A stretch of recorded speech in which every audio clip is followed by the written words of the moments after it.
네, 안녕하세요. 자, 한의학박사 이경입니다. 몇 해 동안 지방의 합병증으로 오는 여러 질환, 증후군들을 소개하고 있습니다만 오늘은 특별히 재계 비만 치료를 받으시는 분의 요청으로 잠깐 다른 내용을 소개하도록 하겠습니다. 자, 다이어트 중에 고기 먹는 법을 알려달라고 하셨는데요. 사실 다이어트식 하면은 진리는 저탄수화물 고단백 식사죠. 그런데 이 고단백에서 많은 시행착오들을 하고 계시다는 것을 내원하시는 분들의 식사 수습을 보면서 여실히 느끼고 있습니다. 자, 단백질에는요, 동물성 단백질과 식물성 단백질이 있죠. 식물성 단백질의 대표적인 것은 콩 두 부류입니다. 동물성 단백질에 비해서 칼로리도 낮고 지방 함량이 떨어지다 보니 다이어트식으로 많이 강조되는 식품군입니다. 하지만 저근육형 비만이신 분들에게는 식물성 단백질만으로는 근육을 키우기가 힘들죠. 아무래도 효율이 높은 동물성 단백질을 섭취하는 것이 바람직합니다. 특히 잘못된 다이어트로 근육의 소실을 가지고 와서 근력이 떨어졌다든가 또는 탈모, 빈혈 등의 부작용을 겪고 계신 분들이라면 적절한 고단백 식사가 꼭 필요한데요. 그런데 비만 치료하시는 분들의 식사 수첩을 보다 보면 제가 깜짝 놀라는 경우가 많습니다. 적절하게 육류를 섭취하시라고 했는데 그러면 적어 오시는 게 대부분 갈비, 불고기, 삼겹살 등을 적어 오십니다. 대표적으로 맛있는 고기들입니다. 이들이 왜 이렇게 맛있을까요? 고기 때문이라고요? 다 지방 때문입니다. 거기다 갈비찜과 불고기는 여기에 당분 범벅까지, 그러니까 설탕이죠. 그 당분의 범벅까지 덮어쓰고 있기 때문에 맛있을 수밖에 없습니다. 자, 고기의 고소한 맛은 사실 기름 맛입니다. 그런데 육류에 있는 이 고소한 지방은 포화지방으로 이미 비만이신 분이라면 아주 조심해야 하는 위험한 적이기도 합니다. 여러분이 삼겹살을 불판 위에 굽고 난 뒤에 불판이 식으면 하얗게 기름이 굳은 걸 보셨죠?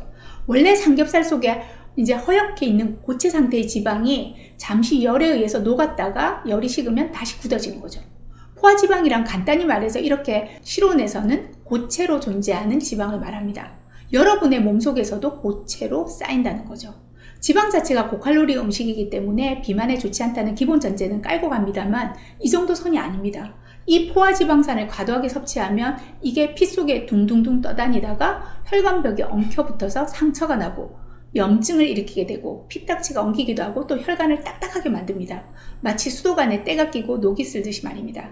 그러면 혈액순환이 안 좋아지는 것은 당연하고요. 혈액 내에 염증 물질이 만들어지게 되고 심장이나 뇌에 있는 중요한 혈관까지 침범하게 되면 이게 바로 협심증, 심근경색, 중풍 같은 큰 병으로 이어지게 되는 것입니다. 이 포화지방이야말로 각종 대사질환의 원흉이라고 생각하시면 되는데요. 이게 아주 풍부하게 많이 들어있는 음식이 바로 육류입니다.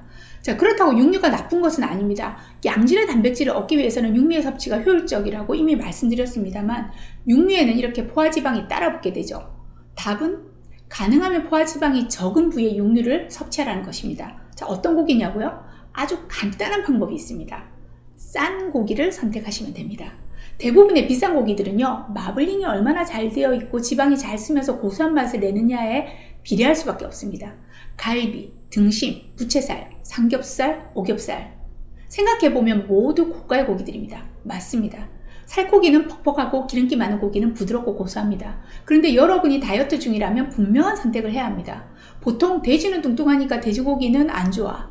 그 다음 닭고기나 소고기는 괜찮다고 생각하시는 분들이 있는데 그렇지 않습니다. 소도 뚱뚱한 비만소가 있으며 우리가 좋아하는 마블링이 많을수록 비만소에 가깝습니다. 제가 좋아하는 말 중에 내가 먹는 것이 곧 나다 라는 말이 있습니다. 내가 먹는 것이 내 몸을 이룰 뿐만 아니라 내 마음과 정신에도 영향을 미칩니다. 단순하게 말하자면 뚱뚱한 고기를 자주 먹으면 자기도 뚱뚱해지는 거야 당연한 거 아니겠습니까? 자, 피하지방뿐만 아니라 내장 사이에도 지방이 끼고 그 꽃등심 고기처럼 사람의 근육 속에도 지방이 쌓이게 됩니다. 이를 근육내 지방이라고 하는데 이렇게 되면 근육이 쉽게 필요해지고 힘도 못 쓰고 근육통도 잘 생기게 됩니다.